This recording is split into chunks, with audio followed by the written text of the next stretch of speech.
तर इकडे मराठा आरक्षणासाठी उदयनराजे आणि शिवेंद्रराजे आग्रही असल्याचं पाहायला मिळालं। साताऱ्यात झालेल्या महायुतीच्या मेळाव्यात दोन्ही राजेंनी मराठा आरक्षणाच्या मुद्द्यावर चर्चा केली। खासदार उदयनराजे भोसले आणि आमदार शिवेंद्रराजे यांनी मराठा आरक्षण मिळणारच, मात्र ओबीसी आरक्षणाला धक्का लागणार नाही असं स्पष्ट केलं।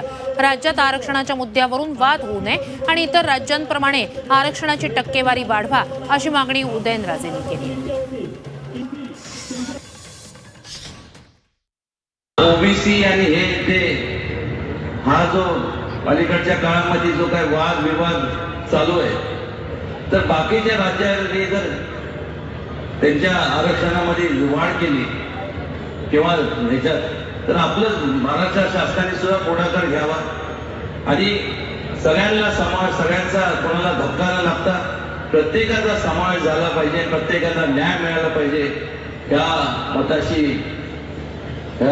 अमृत नोनी आर्थो प्लस ये एक प्रूवन फॉर्मूला है। इसमें मौजूद नोनी फल के गुण और आयुर्वेदिक जड़ी बूटियां शरीर को जरूरी पोषक तत्व देने के साथ साथ हड्डियों और जोड़ों के घिसने, उनमें होने वाले सूजन और दर्द को रोकने में मदद करता है। दर्द मुक्त जीवन के लिए अमृत नोनी आर्थो प्लस। सरकार निश्चितपणे पाऊल उचलत।